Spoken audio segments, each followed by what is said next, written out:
Saudari-saudara yang dikasihi Tuhan, berjumpa lagi dalam program Api Karunia Tuhan. Pada sesi ini, kita diajak untuk melihat dan merenungkan surat Rasul Paulus kepada jemaat di Galatia. Dan dalam suratnya, Rasul Paulus secara tegas meneguhkan dan menyampaikan kepada jemaat di Galatia bahwa dirinya adalah Rasul yang diutus Tuhan untuk mewartakan kabar gembira kepada jemaat non-Yahudi, jemaat universal. Sangat menarik ulasannya. Mari kita bersama-sama mendengarkan, merenungkan, dan berdoa.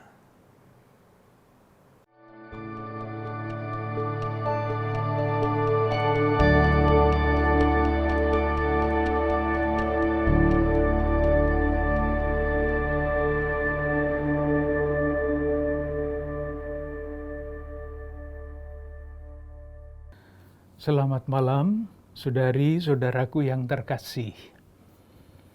Dalam percakapan kita yang terakhir, kita mulai dengan surat Rasul Paulus kepada jemaat-jemaat di Galatia. Saya tadi sengaja menggunakan kata jemaat-jemaat dan bukan jemaat, karena itulah salah satu yang khas di dalam surat ini. Jadi kalau dibaca pada ayat 2, ketika Paulus mengirim salam, dan dari semua saudara yang ada bersama-sama dengan aku kepada jemaat-jemaat di Galatia. Kalau kita membaca surat kepada orang Korintus, jemaatnya dalam bentuk tunggal kepada jemaat di Korintus. Karena apa? Karena Galatia itu bukan kota, tetapi adalah wilayah provinsi, dan bisa dibayangkan di dalam wilayah provinsi itu ada banyak jemaat-jemaat murid-murid Kristus. Galatia itu sekarang kurang lebih ada di Turki. Itu yang sudah kita bicarakan. Lalu kita juga sudah membicarakan Galatia ini adalah wilayah yang rupa-rupanya sering dilalui oleh Paulus. Dalam perjalanan misi pertama, bab 14 ayat 6 Kisah Para Rasul, Paulus lewat wilayah itu. Dalam perjalanan misi kedua, sama. Dalam perjalanan misi ketiga, dia juga lewat di situ, kemudian sampai di Efesus, dan dari Efesus Paulus menulis surat kepada orang-orang, kepada jemaat di Galatia itu. Nah, surat ini tidak gampang dibaca, karena apa? Karena mengandaikan pertama, pengetahuan banyak mengenai perjanjian lama, dan yang kedua, cara berargumentasi pada waktu Paulus ini menulis surat ini.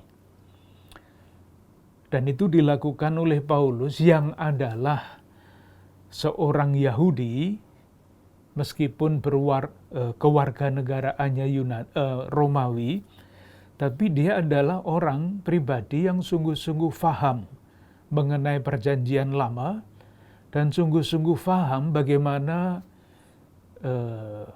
berargumentasi atau bahkan berdebat mengenai pokok-pokok yang berkaitan dengan perjanjian lama.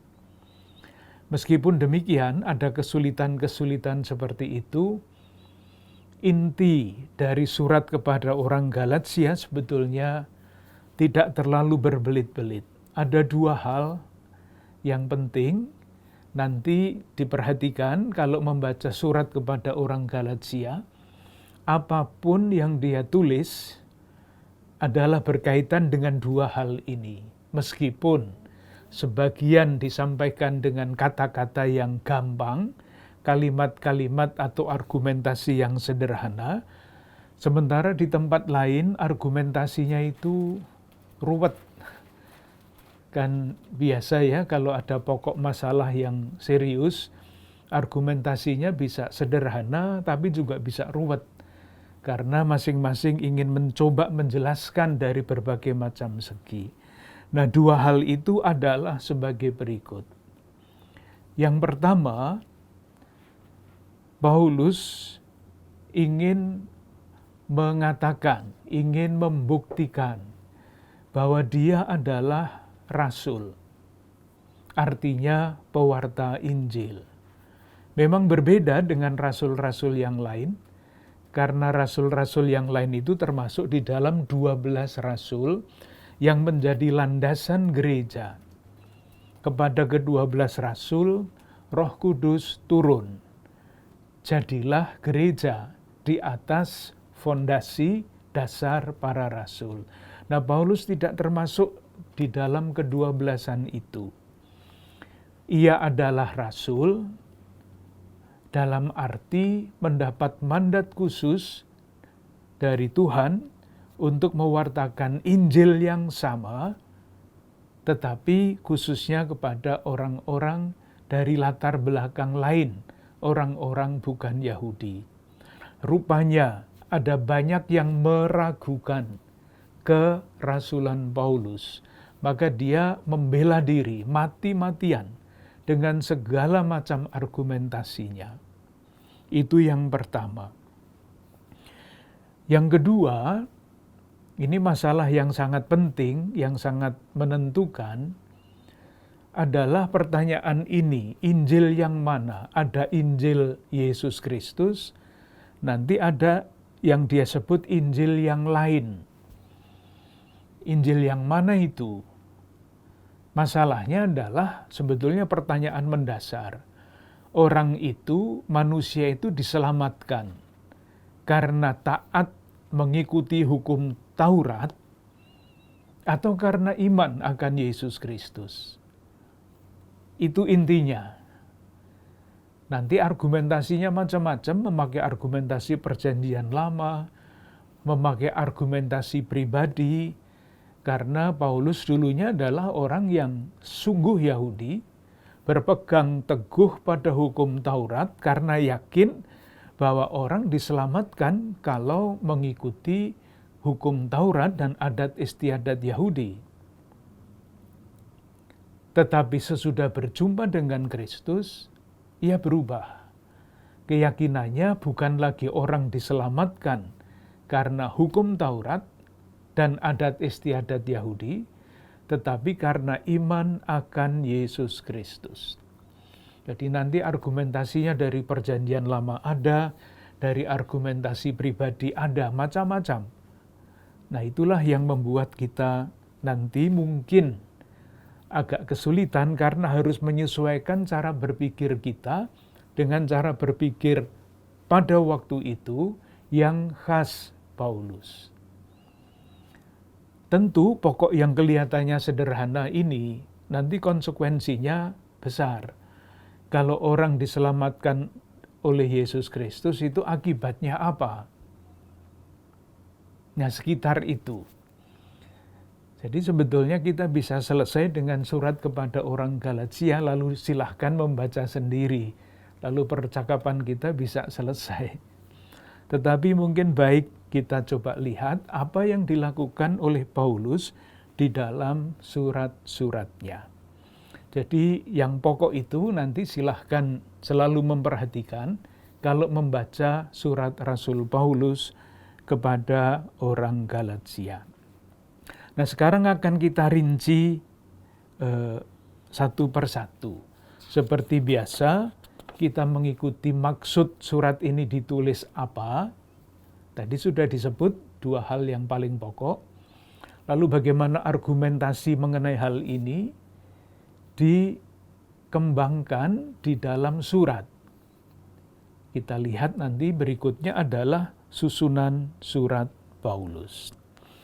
Sekarang kita masuk ke bagian yang baru, maksud penulisan surat kepada orang Galatia.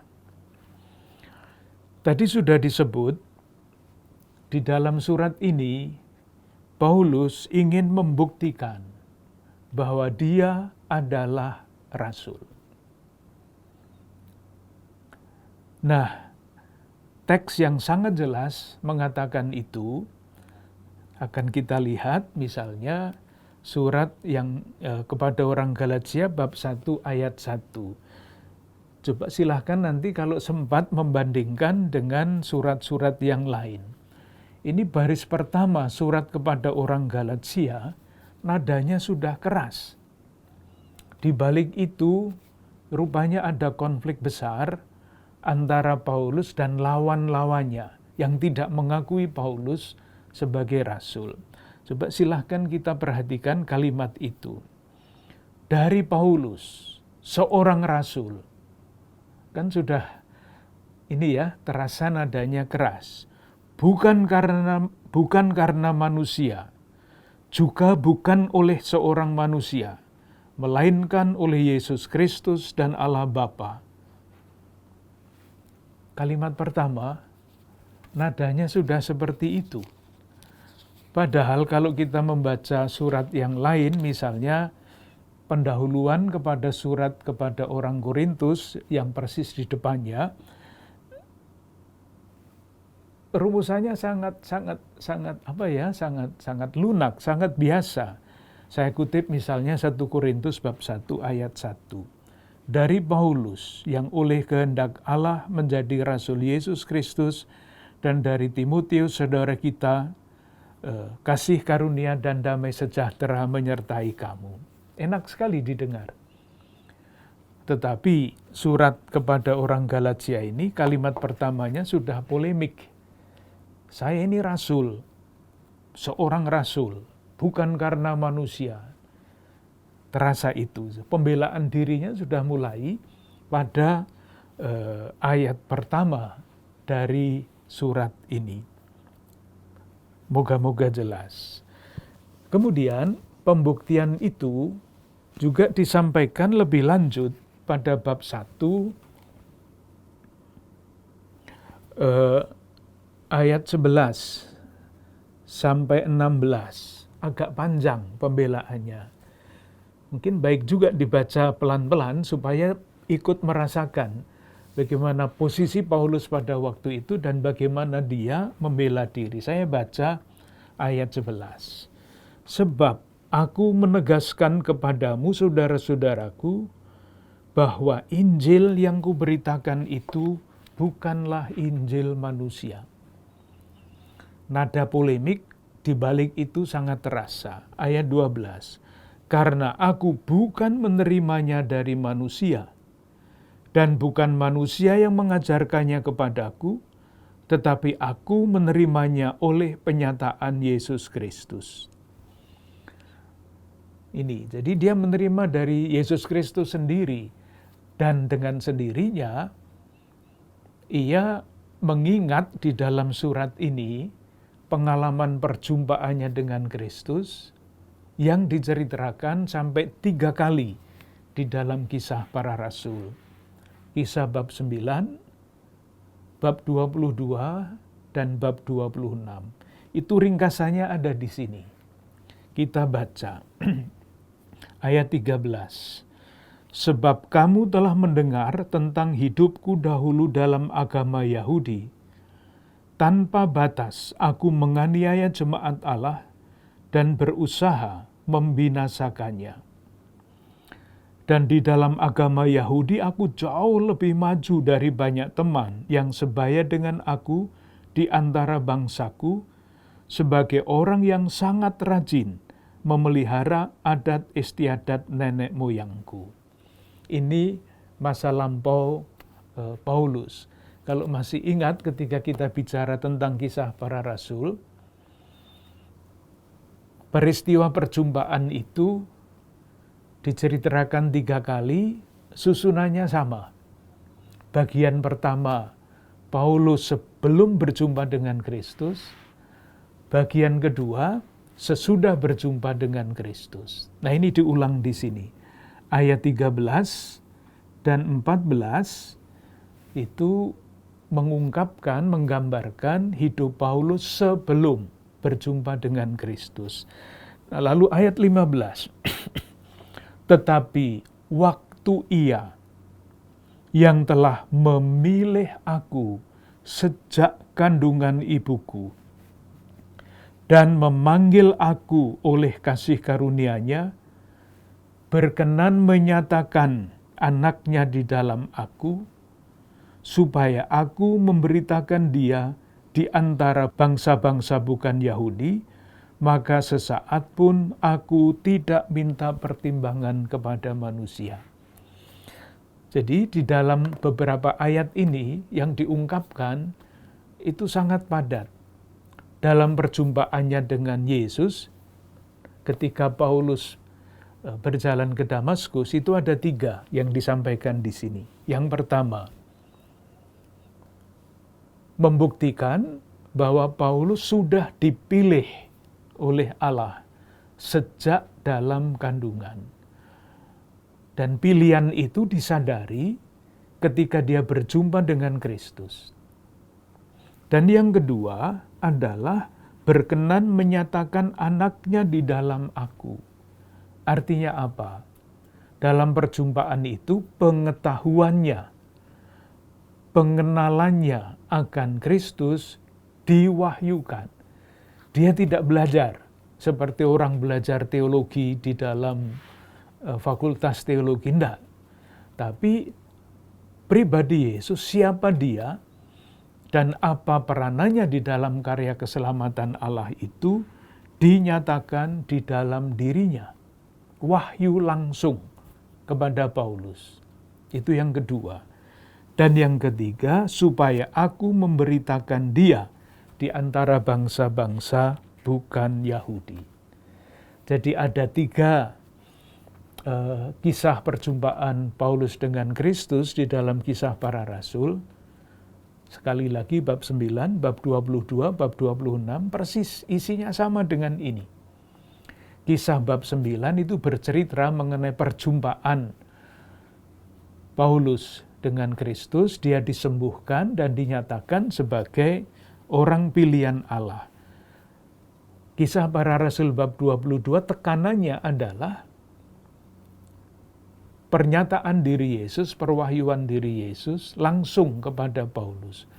Dan Kisah Para Rasul bab 26 itu isinya adalah perutusan Paulus. Itu yang pertama. Jadi Paulus dengan berbagai macam cara membuktikan bahwa dia sungguh-sungguh rasul dengan segala macam argumentasinya itu. Yang kedua, dia mengatakan bahwa Injil satu-satunya yang benar adalah Injil yang ia wartakan.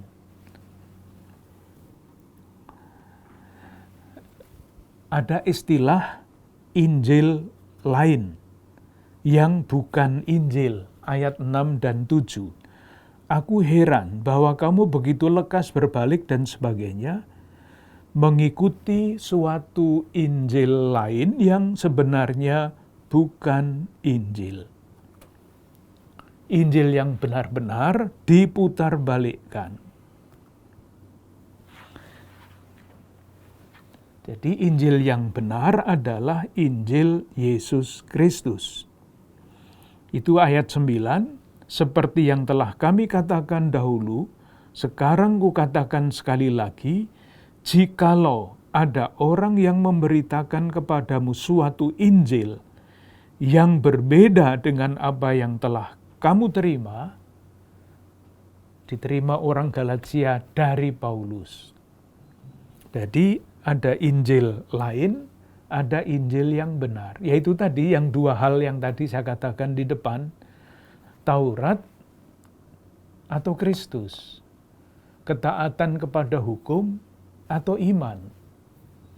Injil yang lain adalah Injil dalam tanda petik ya, yang diyakini oleh orang-orang Yahudi fundamentalis. Pokoknya ketaatan kepada hukum itulah yang menyelamatkan. Semakin taat kepada detail-detail hukum, diselamatkan.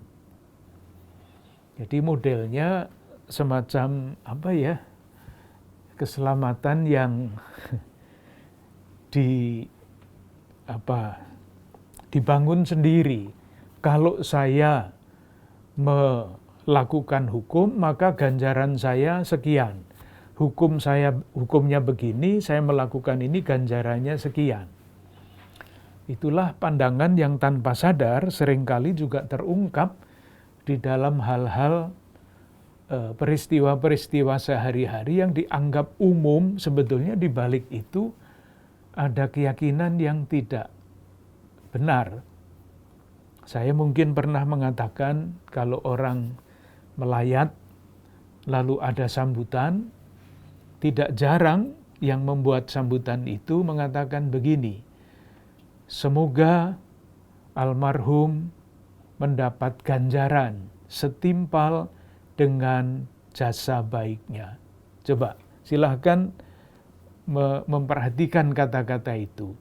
Semoga almarhum mendapat ganjaran sesuai dengan amal baiknya. Hanya sesuai dengan amal baik. Sedikit sekali.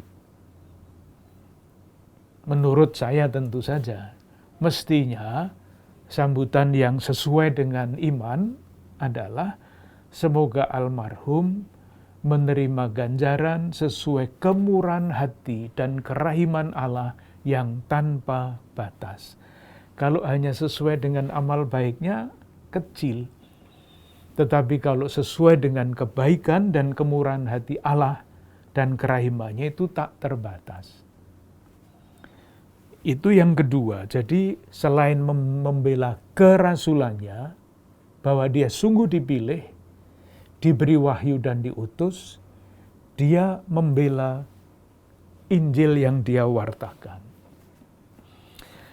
Dan rasa tegang, rasa marah, itu terungkap juga di dalam beberapa ayat ini.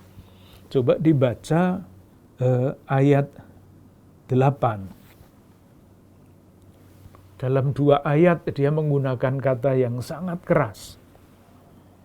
Tetapi sekalipun kami atau seorang malaikat dari surga yang memberitakan kepada kamu suatu Injil yang berbeda dengan Injil yang telah kami beritakan kepadamu, terkutuklah dia. Ini kata-kata yang sangat keras. Menurut latar belakang kitab suci. Ayat 9 diulang. Seperti yang telah kami katakan dahulu, sekarang kukatakan sekali lagi, jikalau, sekali lagi artinya dia mengulang-ulang menekankan itu, jikalau ada orang yang memberitakan kepadamu suatu Injil yang berbeda dengan apa yang telah kamu terima, terkutuklah dia. Nanti kata-kata keras seperti itu masih akan terulang lagi. Seolah-olah Paulus sungguh-sungguh merasa dirinya harus membela diri dan sungguh marah. Bukan karena dia tidak dihargai, tetapi karena Injil yang dia wartakan itu tidak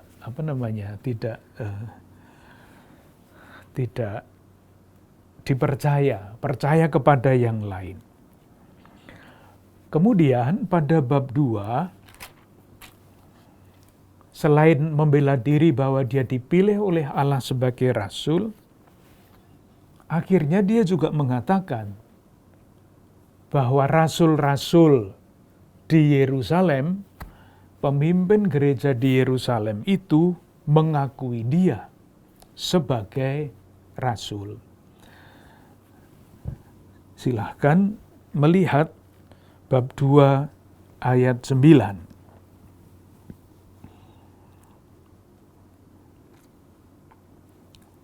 Ayat 8 dulu.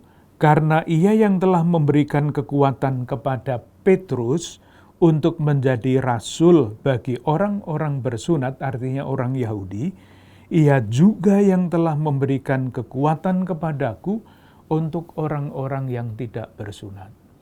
Paulus untuk orang Yahudi, Petrus untuk orang-orang Yahudi, Paulus untuk orang-orang lain, bangsa-bangsa lain. Nah, ini pengakuan dari Yerusalem. Dan setelah melihat kasih karunia yang dianugerahkan kepadaku, maka Yakobus muda, Kefas, dan Yohanes yang dipandang sebagai soko guru jemaat berjabat tangan dengan aku dan dengan Barnabas sebagai tanda persekutuan. Artinya, kerasulan Paulus dan pewartaannya diterima oleh rasul-rasul yang menjadi pemimpin gereja Yerusalem. Supaya kami pergi kepada orang-orang yang tidak bersunat dan mereka kepada orang-orang bersunat. Hanya kami harus tetap mengingat orang-orang miskin, dan memang itulah yang sungguh-sungguh kuusahakan melakukannya. Pengakuan. Dan itulah sebetulnya yang diungkapkan, itu yang diputuskan di dalam Konsili Yerusalem menurut Kisah Para Rasul bab 15. Diterima secara resmi. Tetapi kemudian ada sesuatu yang masih mengganjal. Nanti mungkin akan kita lihat, kalau kita melihat susunannya bagaimana gagasan yang pokok itu, dan hal-hal yang ia garis bawahi disusun di dalam surat selengkapnya. Tetapi mungkin baik kalau kita lihat bahwa meskipun Konsili Yerusalem seolah-olah prinsip sudah menyelesaikan, bukan seolah-olah tapi prinsipnya sudah menyelesaikan masalah, tetapi de facto belum, atau mungkin ada aliran-aliran yang berbeda. Silahkan lihat bab 2 ayat 11 sampai 14. Judulnya Paulus bertentangan dengan Petrus. Tetapi ayat 11 saya baca, waktu Kefas datang ke Antiokhia, aku berterus terang menentangnya sebab ia salah. Jadi Paulus berani menentang Kefas. Karena sebelum beberapa orang dari kalangan Yakobus, ini Yakobus yang memimpin gereja Yerusalem datang, ia makan sehidangan dengan saudara-saudara yang tidak bersunat. Tetapi setelah mereka datang, ia mengundurkan diri dan menjauhi mereka karena takut akan saudara-saudara yang bersunat. Dibayangkan ya, Paulus makan bersama-sama dengan orang-orang bukan Yahudi. Petrus sudah menyelesaikan soal itu secara pribadi. Tetapi kemudian orang-orang dari kelompok Yakobus katanya datang bergabung di situ. Petrus pergi. Karena apa? Karena nanti dinilai ini kok orang apa ini? Kok makan dengan orang-orang yang tanda petik najis. Paulus marah tentu saja karena Injil yang dia wartakan itu tidak kenal dengan yang seperti itu. Iman akan Yesus Kristus tidak kenal hal-hal seperti itu. Dan bahkan kemudian ayat 13, dan orang-orang Yahudi yang lain pun turut berlaku munafik dengan dia. Sehingga Barnabas sendiri turut terseret oleh kemunafikan mereka. Coba silakan membayangkan, seorang Petrus, pemimpin gereja Yerusalem awal, seorang Barnabas, guru Paulus yang menyelamatkan Paulus, disebut munafik. Ini kalau tidak ada perkara besar, tidak mungkin kata-kata itu dipakai. Perkaranya besar dan mendasar. Lalu belum dibaca ayat 14 yang sangat keras. Tetapi waktu kulihat bahwa kelakuan mereka tidak sesuai dengan kebenaran Injil, Injil yang dia wartakan, keselamatan bukan oleh Taurat, bukan oleh adat istiadat Yahudi, tetapi oleh Yesus Kristus, aku berkata kepada Kefas di hadapan mereka semua. Tidak dipanggil, Kefas, Aku mau omong sebentar tentang hal ini kepada kamu. Dikatakan di hadapan mereka semua, jika engkau seorang Yahudi hidup secara kafir, mengerikan sekali, kafir, bukan secara Yahudi, bagaimana engkau dapat memaksa saudara-saudara yang tidak bersunat untuk hidup secara Yahudi? Keras. Tetapi itulah karena masalah yang dihadapi itu bukan masalah yang sederhana, masalah yang mendasar. Jadi dua hal yang tadi saya sampaikan itu sudah sangat jelas di dalam beberapa ayat yang tadi kita bacakan. Kemarahannya, kesungguhannya, dan kata-kata keras yang dia pakai menunjukkan ini watak Paulus. Dan tentu saja bukan karena hanya watak, tetapi karena perkaranya sangat mendasar. Itu maksud penulisan surat kepada orang Galatia. Sekarang mau kita lihat susunannya. Jadi gagasan pokok tadi oleh Paulus disusun seperti apa? Di dalam surat yang terdiri dari 6 bab ini. Moga-moga jelas cara berpikirnya, latar belakangnya begitu, maksud pokoknya begitu. Nah, bagaimana maksud itu disusun? Seperti halnya menulis surat, tidak selalu teratur cara berpikirnya, kembali maju, mundur, dan sebagainya. Ini bukan tesis yang harus logikanya urut, tapi argumentasi yang melibatkan seluruh kemampuan berpikir Paulus, dan bukan hanya itu, seluruh emosinya juga akan kita lihat.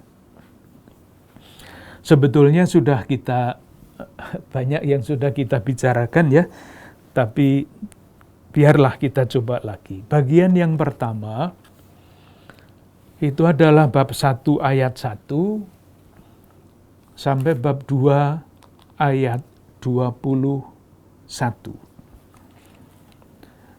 Karena sudah banyak kita bicarakan, saya ulang lagi tetapi tidak dengan uraian. Yang pertama, Paulus memilih membela diri, menyatakan bahwa dia adalah sungguh seorang rasul. Bab 1 ayat 1, dari Paulus seorang rasul dan selanjutnya. Yang kedua, ajaran yang dia wartakan itu diterima langsung dari Kristus. Ajarannya dan perutusannya. Ajarannya ada pada ayat 15, tadi sudah kita lihat, tetapi waktu Ia yang telah memilih aku sejak kandungan ibuku dan memanggil aku oleh kasih karunia-Nya, berkenan menyatakan anaknya di dalam aku. Ini Injilnya.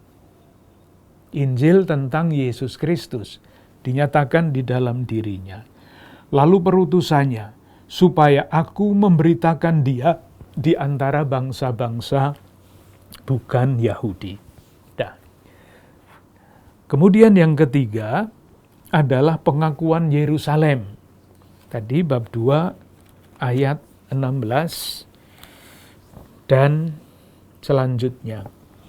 Ada satu ayat yang mungkin baik untuk diperhatikan.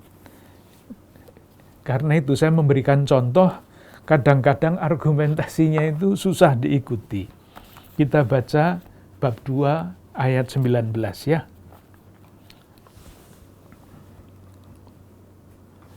Bab 2 ayat 19 saya baca mulai ayat 18. Karena jikalau aku membangun kembali apa yang telah kurombak, membangun kembali apa yang telah kurombak, yaitu sikapnya kepada hukum Taurat, aku menyatakan diriku sebagai pelanggar hukum Taurat. Sudah agak sulit kan? Lebih sulit lagi ayat 19. Sebab aku telah mati oleh hukum Taurat untuk hukum Taurat. Ya, bingung kan? Tidak gampang. Supaya aku hidup untuk Allah. Aku telah disalibkan dengan Kristus. Ini kalau membaca begitu saja kan, ini maksudnya apa Paulus? Ya itu tadi yang saya katakan, argumentasinya kadang-kadang tidak mudah diikuti. Nah, untuk itu Lembaga Alkitab Indonesia, LAI, itu menerbitkan buku ini.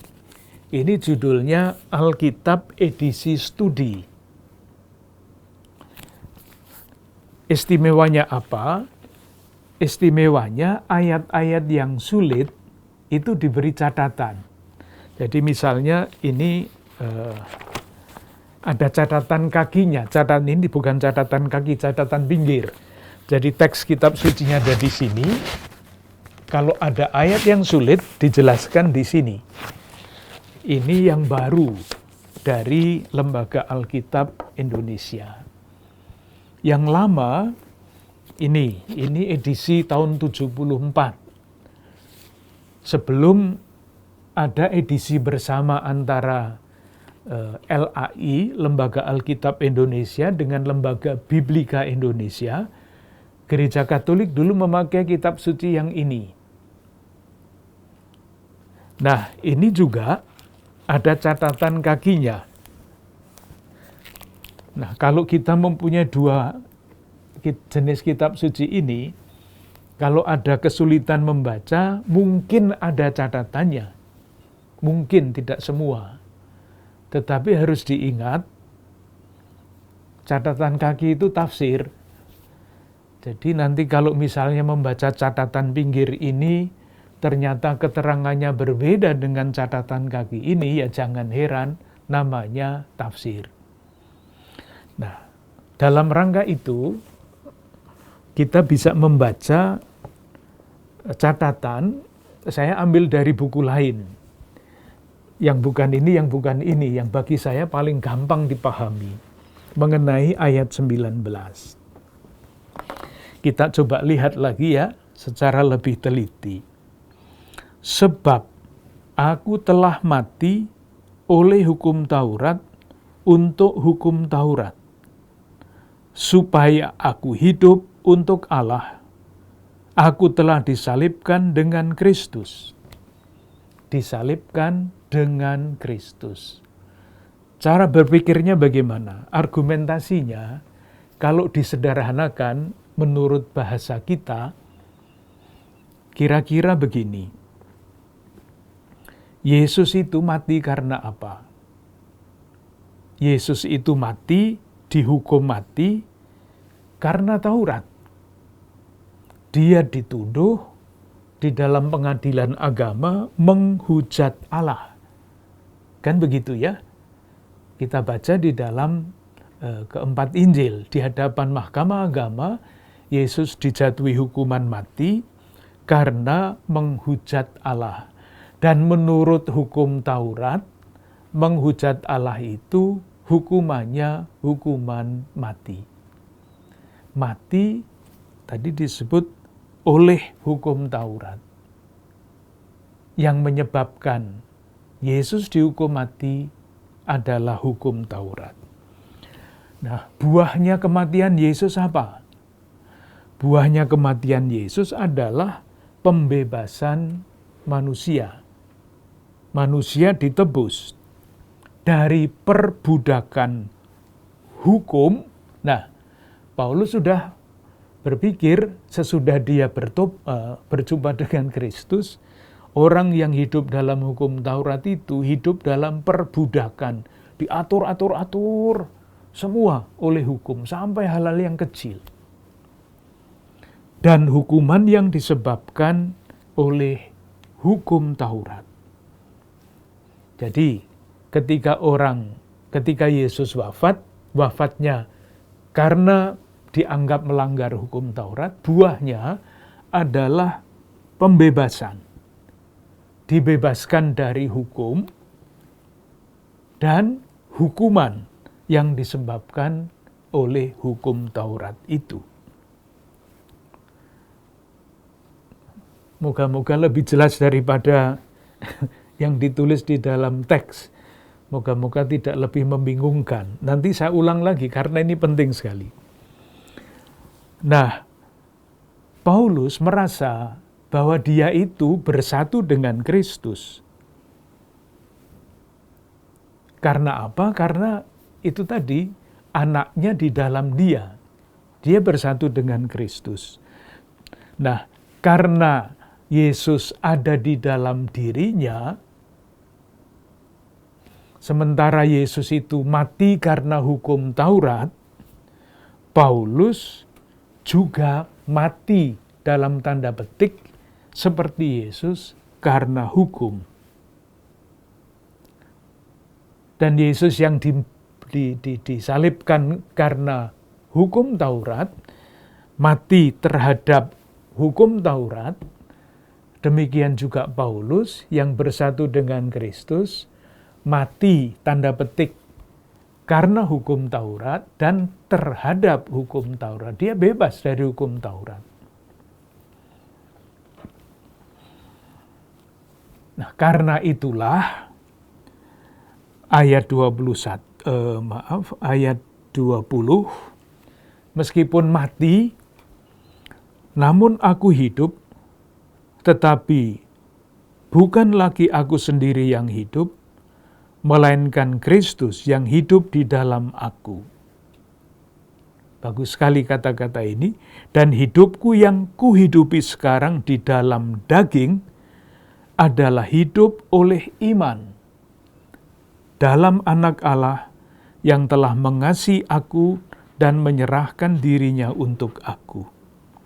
Aku tidak menolak kasih karunia Allah, sebab sekiranya aku ada kebenaran oleh hukum Taurat, maka sia-sialah kematian Kristus. Moga-moga tidak tambah bingung, tapi kira-kira begini, sekali lagi, diurutkan jalan pikirannya. Kristus itu mati untuk siapa? Karena apa? Yesus mati dihukum karena terbukti tanda petik menurut pengadilan agama Yahudi menghujat Allah. Hukumannya adalah hukuman mati. Maka dikatakan di dalam teks ini, aku telah mati oleh hukum Taurat, seperti Yesus mati oleh hukum Taurat. Nah, kemudian akibat kematian Yesus apa? Akibat kematian Yesus adalah pembebasan. Pembebasan dari apa? Pembebasan dari hukum Taurat. Itulah keselamatan. Dan terhadap hukuman yang diberikan oleh hukum Taurat. Jadi bebas terhadap hukum Taurat. Dibunuh karena hukum Taurat, maka bebas dari kewajiban-kewajiban memenuhi hukum Taurat. Yesus itu seperti itu. Nah, Paulus merasa dirinya, Yesus itu ada di dalam dirinya. Ia bersatu dengan kematian Kristus, maka dia juga ikut bangkit bersama dengan Kristus. Intinya dibunuh karena hukum Taurat, buahnya adalah bebas dari kewajiban untuk melakukan hukum Taurat. Lalu hukum yang baru adalah kasih karunia. Dan hidupku yang kuhidupi sekarang di dalam daging adalah hidup oleh iman dalam Anak Allah yang telah mengasihi aku dan menyerahkan dirinya untuk aku. Nah, karena Paulus sudah mendapat pengalaman seperti Kristus, maka hidupnya dia seutuhnya adalah hidup untuk Allah dan melayani Allah. Tidak untuk melayani hukum Taurat lagi.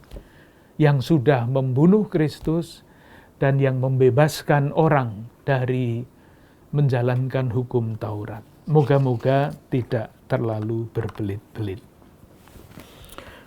Lalu intinya pada ayat 20-21, aku tidak menolak kasih karunia Allah, sebab sekiranya ada kebenaran oleh hukum Taurat, maka sia-sialah kematian Kristus.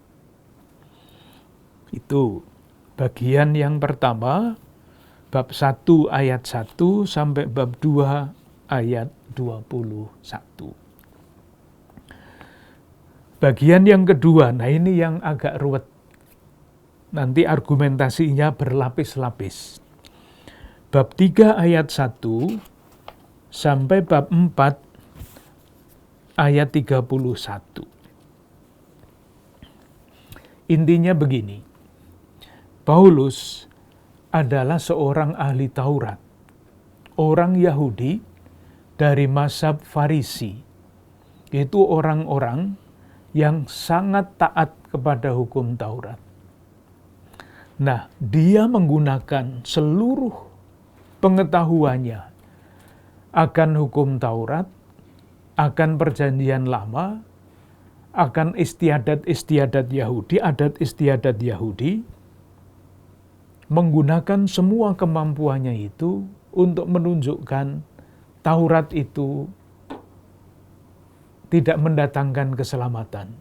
Yang mendatangkan keselamatan adalah iman akan Yesus Kristus. Intinya itu. Yang pertama, bab 3 ayat 1 sampai 5. Ini Paulus mengungkapkan emosinya lagi. Nanti pengetahuannya baru sesudah itu. Emosinya dulu muncul, baru sesudah itu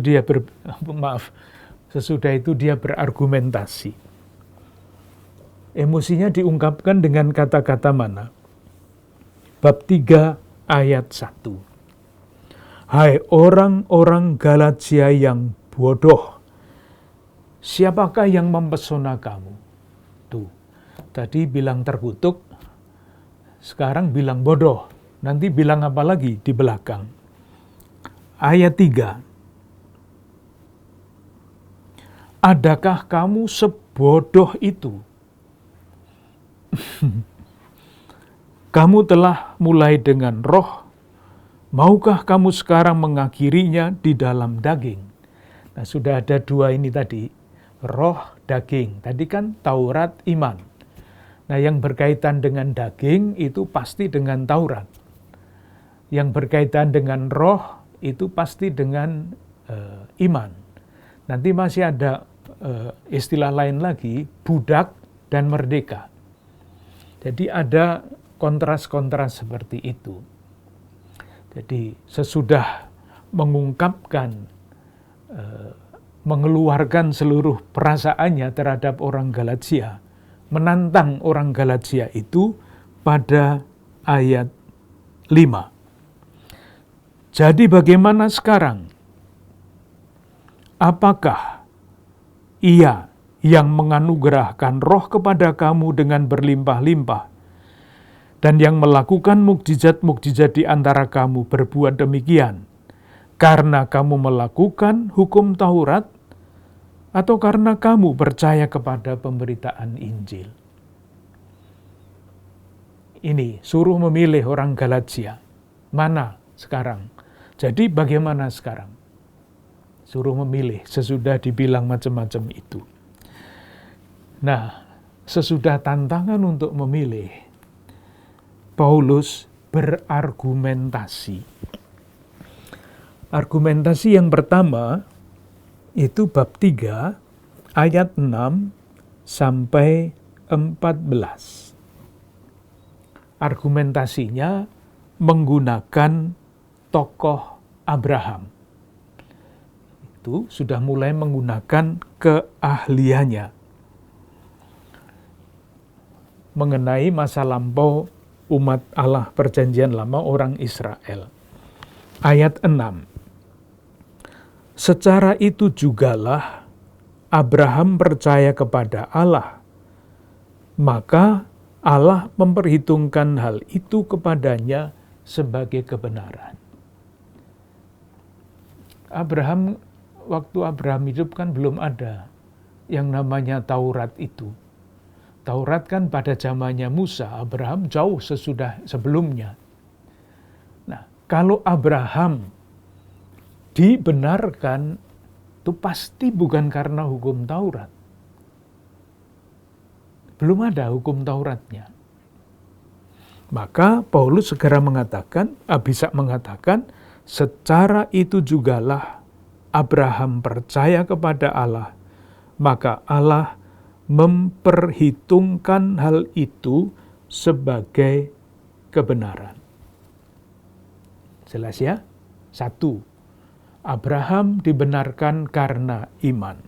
Lalu, ayat 8 dan bab 3 ayat 8 dan 9. Argumentasinya ini menarik. Dan kitab suci, kembali lagi menggunakan argumentasi Alkitabiah, yang sebelumnya mengetahui bahwa Allah membenarkan orang-orang bukan Yahudi oleh karena iman, telah terlebih dahulu memberitakan Injil kepada Abraham. Injilnya apa? Ayat 8 itu, olehmu segala bangsa akan diberkati.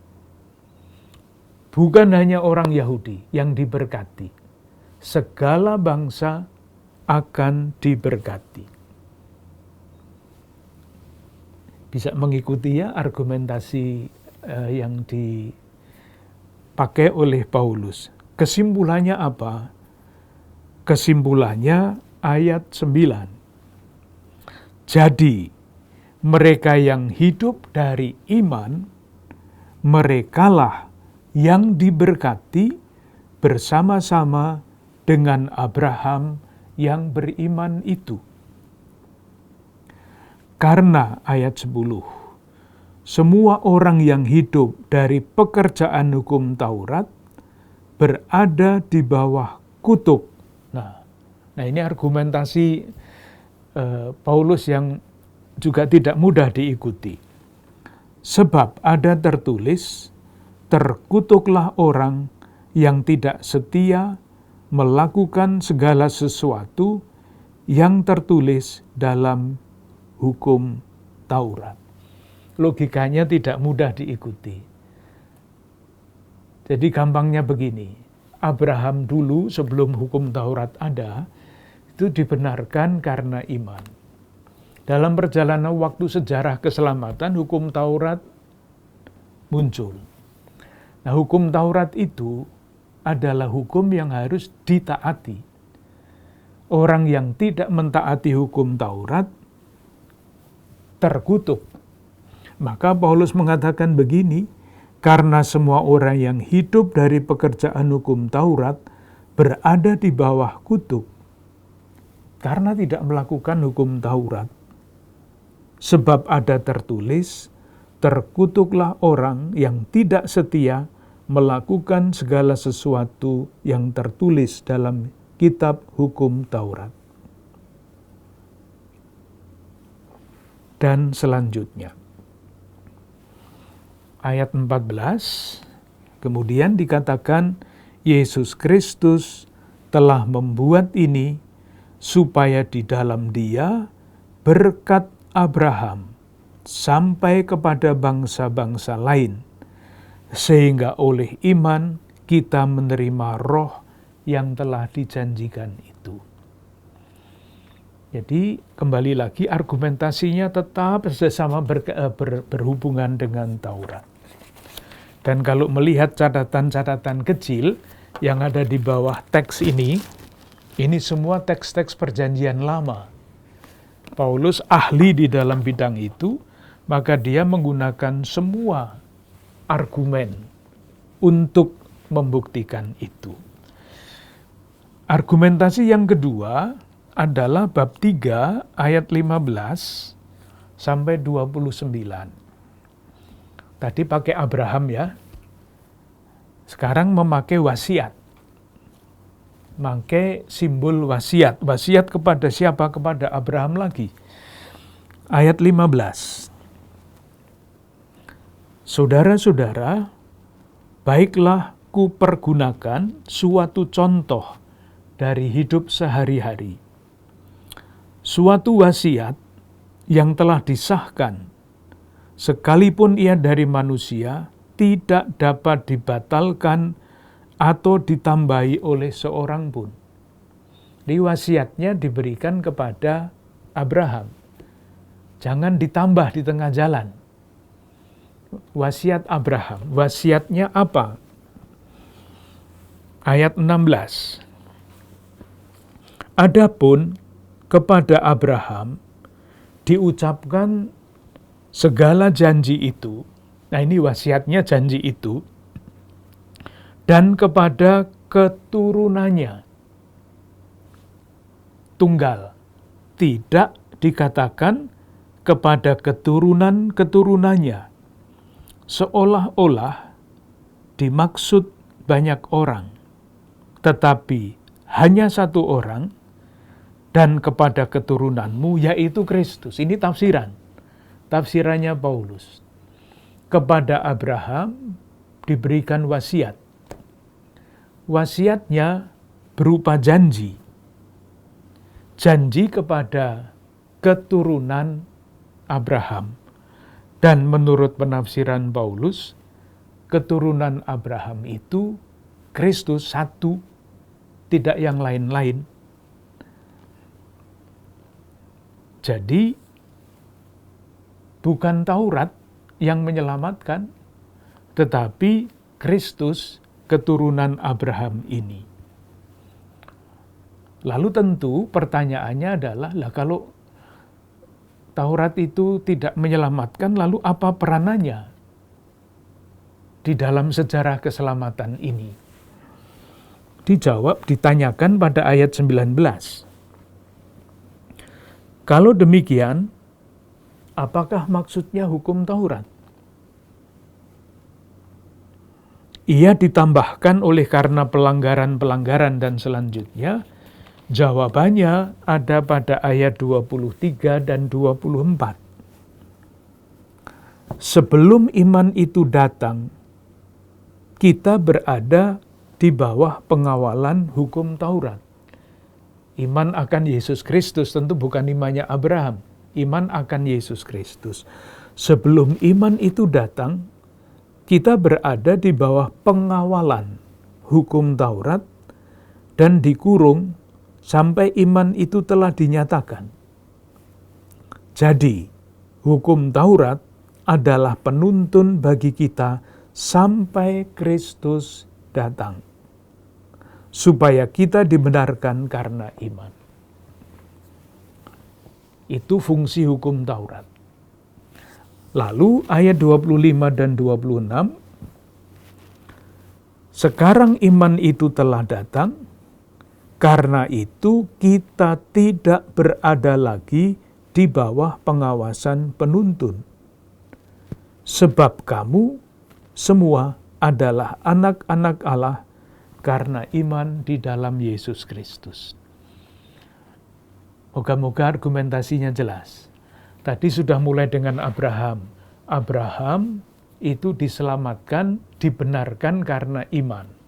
Nah, itu argumentasi pertama. Argumentasi yang ini dari bab 3 ayat 15 sampai 29 sampai 29 menggunakan Abraham lagi. Tetapi ditambah argumentasinya, yaitu wasiat untuk Abraham, yaitu janji kepada keturunannya. Keturunannya bukan banyak, tapi satu, Kristus. Itulah yang mewarisi janji dan mendatangkan keselamatan, kebenaran.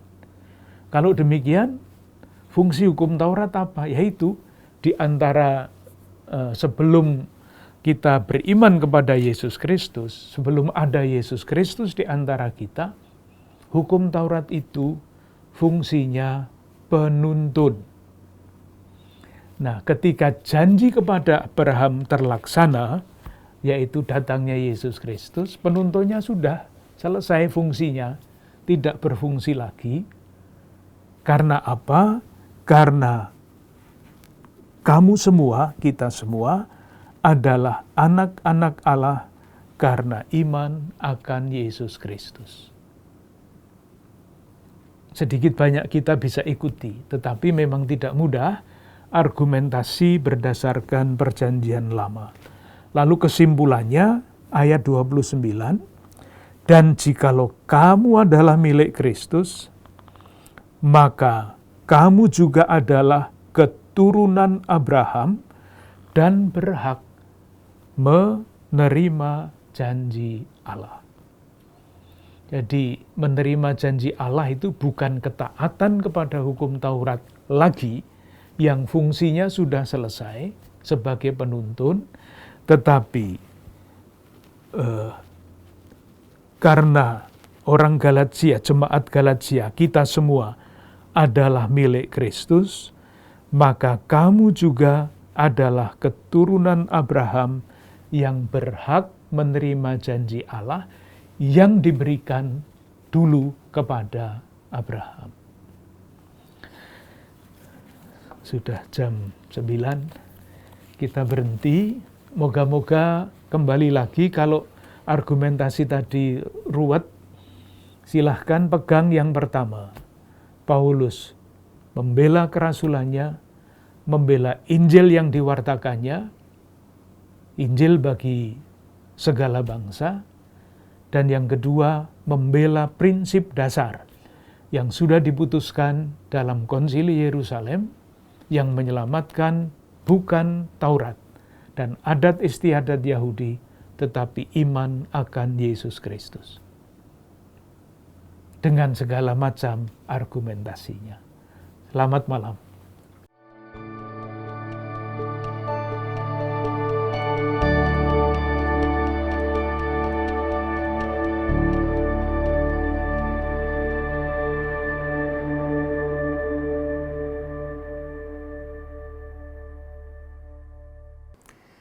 Saudari-saudara yang terkasih, dalam surat Rasul Paulus kepada jemaat di Galatia, ternyata ada dua hal pokok yang disampaikan Rasul Paulus.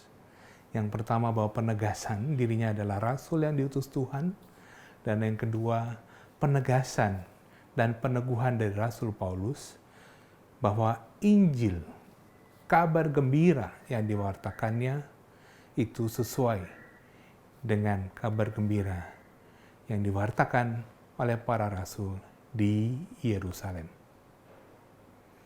Saudara-saudara yang terkasih, kita akan berjumpa lagi dalam sesi berikutnya di Senin minggu depan, tetap dengan jemaat di Galatia.